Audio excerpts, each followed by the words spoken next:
बच्चों, मैं सुमन खुशी शिक्षांतरा प्लस की अध्यापिका हूँ और आज मैं आपके सामने एक विषय लेके आई हूँ जो कि है पर्यायवाची शब्द।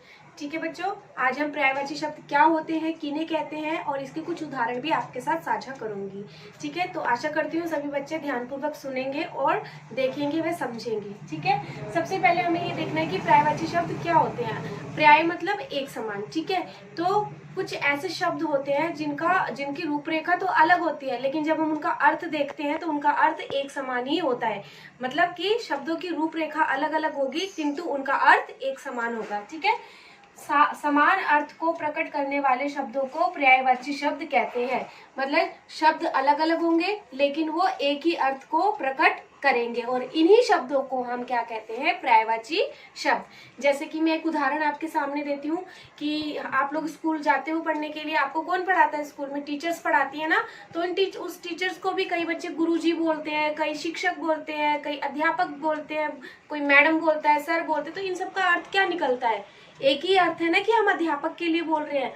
देखिए, जैसे कि अध्यापक कक्षा में पढ़ा रहे हैं, गुरुजी को प्रणाम करो, शिक्षकों का सदैव मान करो। अब ये तीन शब्द आए हैं, तीनों शब्द अलग है, तीनों शब्दों की रूपरेखा अलग है, किंतु इनको पढ़ने से इनका मतलब, इनका अर्थ एक समान ही निकल रहा है। ठीक है, अब बच्चों मैं आपके साथ कुछ और ऐसे उदाहरण पेश करूंगी जिनका नाम तो अलग अलग लेंगे हम, लेकिन उनका अर्थ एक ही होगा। आप सब ये चित्र देखिए, ये चित्र किसका है? आग का है। इस आग को भी हम कई और नामों से जानते हैं। आग तो सब जानते हैं लेकिन और भी कई नामों से इसे जानते हैं। आग, अग्नि, अनल। अब देखिए, तीनों नाम अलग अलग है, तीनों नामों की रूपरेखा अलग अलग है, किंतु तीनों का अर्थ एक ही है। ये आप देख रहे हो। नेक्स्ट हमारा क्या है? वृक्ष, पेड़। ठीक है, पेड़, वृक्ष, तरु, तीनों नाम अलग अलग किंतु इनका अर्थ एक समान।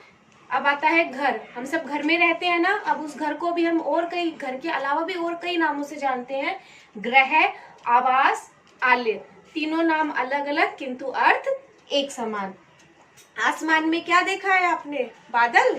हाँ, तो बादल को भी हम कई नामों से जानते हैं। मेघ, घन, बादल। माँ, माँ मतलब मम्मी, मम्मी को भी हम कई नामों से पुकारते हैं। माता, जननी, जन्म देने वाली। अम्बा, इन तीनों का नाम अलग अलग है किंतु इनका अर्थ एक ही है और वो क्या है? माँ। नेक्स्ट आप देख रहे हो, ये किसका फूल है? कमल का फूल। कमल का फूल है, इसको भी हम और कई नामों से जानते हैं। पंकज, पदम, जलज। चंद्रमा, चांद, चंद्रमा, इंदु। सूर्य, सूरज। ठीक है, इससे क्या मिलती है? हमें रोशनी मिलती है, धूप मिलती है ना, फिर हमें गर्मी महसूस होती है। इसके भी कई नाम है। सूर्य, रवि, सूरज। गिलास के अंदर क्या दिख रहा है आपको? पानी, पानी के भी कई नाम है। जल, नीर, अंबु। पंखा, पंखे से हमें क्या मिलती है? हवा, हवा, पवन, वायु। पहाड़, आप लोग चित्र बनाते हो ना, पहाड़ के चित्र बनाते हो, कई बच्चे पहाड़ बोलते हैं, कई पर्वत बोलते हैं। ऐसे ही इसके नाम अनेक है किंतु उनका अर्थ एक समान है। जैसे पहाड़, पर्वत, अचल। तो बच्चों आपने देखा और सीखा कि चित्रों के नाम तो अलग अलग है किंतु उनके अर्थ एक समान ही है और इन्हीं एक समान अर्थ वाले शब्दों को हम क्या कहते हैं? पर्यायवाची शब्द।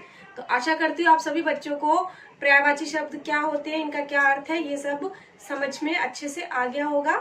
धन्यवाद।